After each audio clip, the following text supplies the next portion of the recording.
더불어민주당이 총선기획단을 7일 날 출범을 했습니다.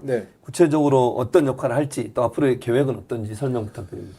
네, 총선기획단은 저희가 이제 외부 인사들도 많이 모셨어요. 예. 아까 이제 오늘 2부에 나오실 김세리 권리당원 협의체 위원장님도 총선기획단이시고요. 예.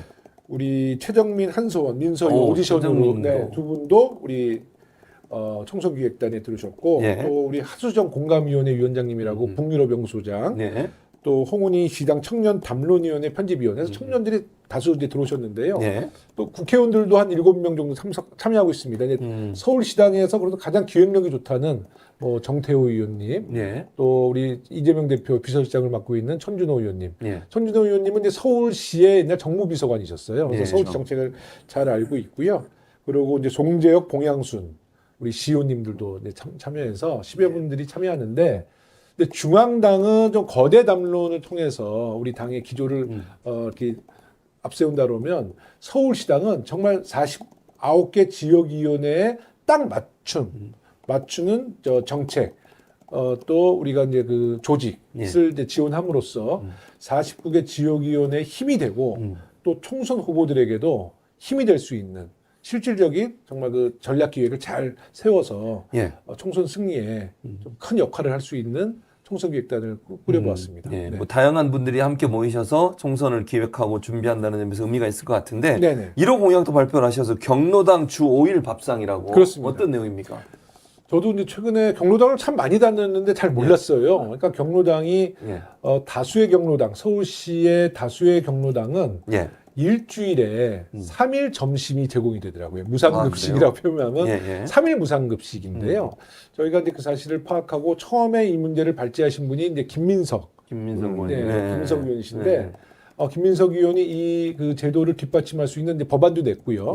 또 제가 우리 서대문구 사례를 통해서 확인해 보니까 이번에 저희는 이제 5일 점심 제공을 위해서 이번 그 예결위에 서대문구 예결위에 예산을 좀 줄여보았는데 약 한 7천만 원 정도 추가 예산을 확보하면 서대문구 118개 경로당에 5일 점심 밥상이 이제 제공될 수 있다는 거거든요.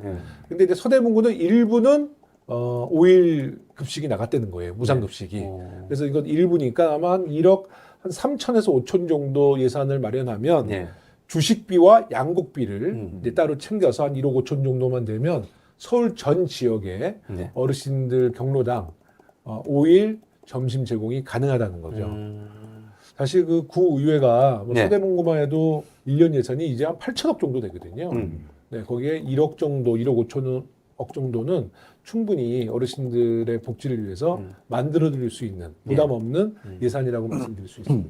그 지금 뭐 여러 가지 말씀을 무상급식도 사실은 처음 시작할 때는 반발이 많았잖아요. 얼마나 반대했습니까? 근데도 이제 지금은 정착이 돼가지고 아무 문제 없이 진행이 되고 있는데 말씀하신 것처럼 예산도 사실은 지금 말씀 들어보니까 충분히 가능한 상황이라는 걸 말씀드릴 수 있는 거잖아요, 결국은. 그래서 좀 이것도 추진하면, 왜냐면 또 요즘 그 어르신들이랑 경로당 가시는 분들 식사 못하는 분도 많으시거든요, 사실은. 그런 분들한테 좋은 기회가 될 거라는 생각이 가끔마다 경로당에서 점심을 먹어보는데요. 진짜 맛있어요. 그러니까 우리가 예전에 그냥 그 대학생 천원 밥상도 이제 시작을 하고 있는데 학생들에게는 관심이 많은데 어르신들에 대해서는 조금 관심이 좀 안 됐던 부분이 있었던 것 같은 이런 부분이 좀 해결될 것 같고 1호 공약은 그렇고 이 3호 공약도 이제 발표를 하셔야 될 텐데 아직 정해지셨나요? 아니면 아직 다 정해져 있는데 공개를 못 하고 있습니다. 분야는 어딘지를 말씀해 주시죠. 저희가 이제 큰 분야로 따지면 교육 분야가 있고요. 주거 환경, 그리고 도시 철도. 가장 서울시에 필요한 부분이네요. 그렇습니다. 사실은 세 가지 다.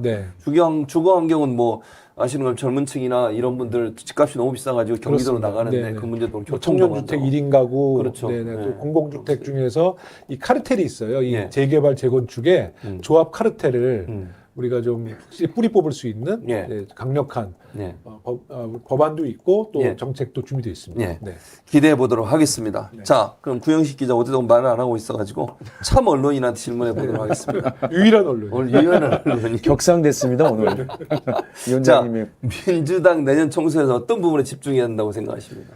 저는 뭐 가장 기본적으로 윤석열 정부 심판론인데요. 뭐 사실 지금 민주화 이후 가장 무능하고 사실 무책임한 정권이지 않습니까? 그러니까 왜 가장 무능하고 무책임한 정권인지를 단순 명쾌하게 폭로할 필요가 있고요. 그리고 저는 이제 좀 단순하게 이제 심판원으로만은 다 채워질 수 없는 거기 때문에 좀 민생에서 좀 유능한 정당이라고 하는 거를 총선 전에는 달라졌다. 예. 또 유능해 보인다라는 모습들을 좀 보여야 된다고 생각하거든요. 그리고 저는 이제 이거를 꼭 강조하고 싶은데, 그러니까 지금 사실 이재명 대표도 지금 총선 결과에만, 목전의 결과에만 사실은 목을 메고 있는 듯 보여요. 그래서 자꾸 병립형 회귀 얘기가 나오는데, 저는 다음 대선까지도, 그러니까는 다른 정당들과의 그 연대의 가능성까지 좀 염두에 두고 그런 속에서 정치 행위를 해야 되지 않을까 싶어요. 그래서 저는 선거법 개정하지 마시고 그냥 연동형으로 치르고 민주당에서 좀 손해 보더라도 다음 대선에서 정권을 가져올 수 있는 그런 긴 안목으로 사실은 해야 된다고 생각을 하고 있습니다. 이거 나중에 뒤에 얘기하려고 그랬는데 또 얘기를 꺼내. 참 언론이 미리 온 거 보고 온 건 아니죠?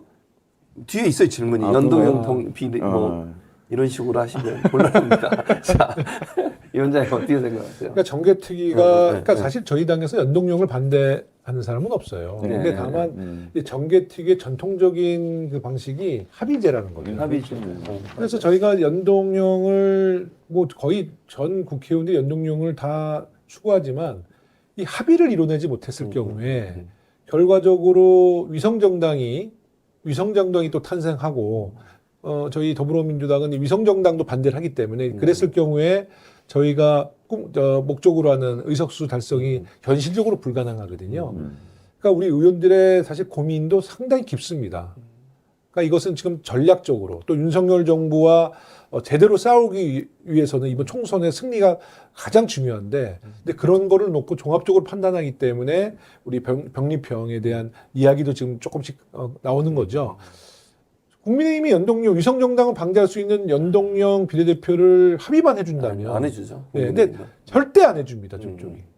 네, 그래서 참 많은 고민 속에 빠져 있고요. 저희 당내에서도 이 문제에 대한 여러 가지 의견들이 지금 표출되고 있는데, 저는 뭐 우리 구 기자님의 그 말씀이 상당히 원론적으로는 저도 동의합니다. 다만 이것이 이제 어떻게 전개해 나가냐에 따라서 저희가 좀 유연성 있게 좀 접근할 필요가 있다, 이런 생각 갖고 있죠. 지금 뭐 사실 현실론적인 관점에서 보면은 당연히 민주당은 자당의 의석수를 최대한 확보하는 게 가장 중요한 사실 총선 전략이겠죠. 근데 지금 총선만 중요한 게 아니고 사실 다음 대선도 그렇습니다. 중요하거든요. 지난 대선 때 왜 저기 이재명 대표가 졌나요? 제가 봐서는 심상정 정의당 후보하고 후보 단일화만 했어도 사실 지지 않았습니다. 저는 최소한 50만 표 이상으로 이겼을 거라고 보거든요. 그러니까 그런 것까지 생각한다면은 지금 민주당이 충분히 연대할 수 있는 연합 정치의 상대가 될 수 있는 야당들이 의석수 확보할 수 있는 선거 제도로 치르면 됩니다. 그리고 지금 지난 선거법은 다 여야가 합의를 했기 때문에 통과된 거 아니겠습니까? 그러면 합의 안 되면 그냥 지금 현행 선거법으로 선거 치르십시오. 그러면 됩니다. 네, 알겠습니다.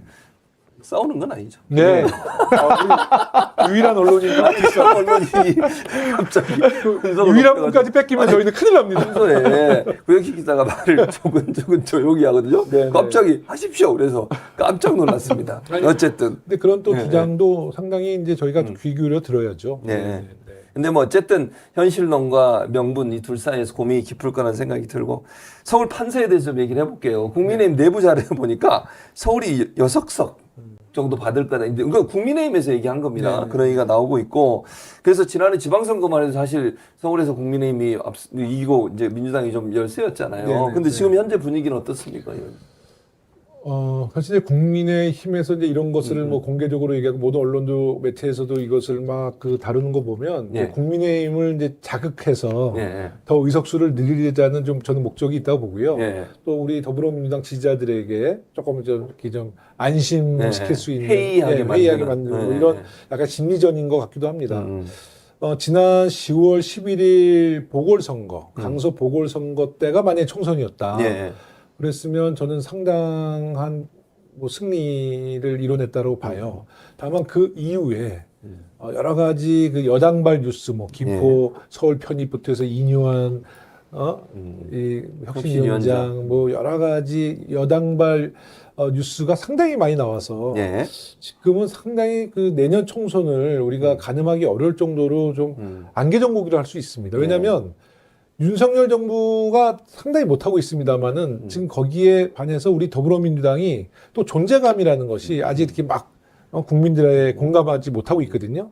그래서 좀 아까 언급했듯이 우리 서울시당이 중앙당보다 조금 더 선명하고 중앙당보다 좀 더 서울적인 공약과 제도를 만들어서 서울의 민심을 좀 사로잡고 가장 중요한 거는 태도의 문제거든요. 선거는요. 선거는 정말 태도의 문제인데 저희가 더욱 겸손하고 그렇죠. 또 국민들을 섬기는 자세로 한 발짝 한 발짝 걸어 나간다면 저는 내년에 총선에서도 의미 있는 성과를 거둘 수 있다라고 봅니다. 다만 우리가 해이해지고 우리가 다만 교만해지고 말실수하고 그러면 저희는 총선 또 집니다. 패배할 수 있습니다. 패배하게 되면 김용호의 패배, 서울시당의 패배가 아니라 민주주의를 뺏기는 그렇죠. 결과입니다. 그래서 저는 이번 선거는 국회의원 한 분 한 분의 영광을 뭐 이렇게 우리가 재현하는 선거가 아니라 대한민국의 민주주의를 사수하느냐, 민주주의를 뺏기느냐, 서울의 봄을 되찾느냐, 서울의 암흑기를 맞느냐 이런 아주 중대한 선거라고 생각하고요. 저 역시도 온 힘을 다해서 서울시당의 온 힘을 다해서 서울시 선거에 좀 승리할 수 있는 토대를 마련해 보도록 하겠습니다. 그 한동훈 장관이 이제 출마가 거의 기정사실화되고 있는데 위원장님이나 또 민주당에서 볼 때 한동훈 장관이 만약에 출마를 하게 되면 이게 총선에 어떤 영향을 미칠까 아마 관심이 있을 수밖에 없는데 위원장님 어떻게 분석하세요? 저는 참 어리석은 짓이라고 봐요. 그러니까 지금 어찌됐든 내년 총선은 윤석열 정부의 심판인데 제2의 윤석열이 나오는 꼬마 윤석열이 나오는 거잖아요. 정말 그 정권 심판에 국민들의 집중력은 더 강화될 거고요. 예전에 이명박 대통령이 당선됐을 때가 우리가 경제 대통령이라는 기대감으로 선출했지만 그 다음 선거에서는 그 누구도 경제 대통령을 찾진 않았습니다. 그렇습니다. 박근혜 대통령이 여성 대통령으로 유일하게 대통령 당선됐지만 그 다음으로 여성 대통령이 나오질 못했어요. 검찰 대통령, 윤석열 대통령을 선출했는데 그 다음에 검사 출신의 대통령? 저는 역사성을 봐서도 불가능하다 봅니다. 한동훈 장관은 그냥 국무위원으로 가든 보험공단으로 가든 공직에 있는 게 맞아요. 공직이 아니라 오히려 변호사 개업해서 본인이 옛날에 상처 줬던 사람들 달래면서 조용하게 사회적으로 그런 좀 봉사하시는 게 낫지. 아니 어떻게 정말 정권 망치는 길입니다. 저는 정말 더 큰 심판 받을 거라고 봐요. 어떻게 보세요? 저는 이제 한동훈 장관의 이제 출마들을 많이 점치고 있고, 그다음에 심지어는 뭐 이제 그 선대위원장 또 비대위원장을 해서 뭐 선거를 있죠? 지휘할 거라는 얘기도 나오는데 저는 이런 가능성도 한번 점쳐봅니다. 그러니까는 과연 국회의원 해가지고 과연 대권 도전하는 게 꼭 유리하냐? 정권 차원에서 보면은 사실은 한동훈 장관은 국무총리를 저는 인사를 할 가능성이 저는 있다고 봅니다. 왜냐하면 지금 사실 국민들 사이에서는 사실 50대 총리도 사실 괜찮거든요. 사실 윤석열 정부에서 유일하게 좀 인사로 좀 재미를 볼 수 있는 게 저는 한동훈 장관을. 그렇기 때문에 대통령도 검찰, 총리도 검찰. 그 부분이 이제 검찰. 제일 아킬레스건이죠. 아킬레스건이요. 언론 우리 방통위원장도 검찰. 후보자도 검찰. 아직 이제 임명은 안 됐습니다. 근데 어차피 뭐 국정 기조를 전환하지 않을 거기 때문에 굳이 그런 비판을 무릅쓰고도 저는 그런 인사를 할 수는 있다고 봅니다. 그 서울의봄 아직 못 봤거든요. 서울의봄을 본 우리 당원들에게 제가 이렇게 얘기를 해요. 검찰의 구테타를 수도 방위 사령관, 제가 수방사하지 않습니까? 서울시당. 제가 장태환이 돼서 탱크로 밀어버리겠다고 받아가지고. 좋네요. 이게 과익한 말이 나오는 거 보니 끝내야 될 시간이 됐습니다. 자, 위원장님 마지막으로 이제 총선 120일 정도 남은 상황이에요. 우리 민주당과 서울시당 활동계 간단하게 설명해 주시죠. 고품격 시당 방송입니다. 맞습니다. 민서의 방송. 아까도 말씀드렸습니다만은 이제 우리 구독자를 지금 이제 3만 명을 돌파해서 10만 명 정도 우리 구독자가 돼야지 최진봉 교수님의 말씀도 정말 더 널리 확산이 되고 우리 민서유의 메시지들도 우리 여러 국민들에게 이제 전파되거든요. 저는 가장 큰 목표를 민서유의 구독자 10만 목표를 지금 두고 있습니다. 그리고 우리 이제 민서 내 우리 권리당원 협의체를 중심으로 당원을 중심으로 지지자를 중심으로 우리 서울 시민을 중심으로 앞으로 서울시당이 여러 가지 정책의 변화를 통해서 새로운 민주당의 모습 보여드릴 테니까요. 내년 4월까지 흔들리지 마시고 예. 우리 수방사령관 예. 김용호가 예. 더 이상의 구태타는 제가 꼭 막아내겠습니다. 장갑차로 밀어버리겠습니다. 감사합니다. 자, 위원장님 오늘 오셔서 힘찬 메시지 전달해서 감사하고 네네. 서울신당 이번 총선에서 꼭 좋은 성과 내시고 예. 그렇게 되실 거라고 겸손하게 저는 잘하겠습니다. 예, 네, 민석이 고맙습니다. 계속 사랑해 주시고요. 네, 고맙습니다. 감사합니다. 예.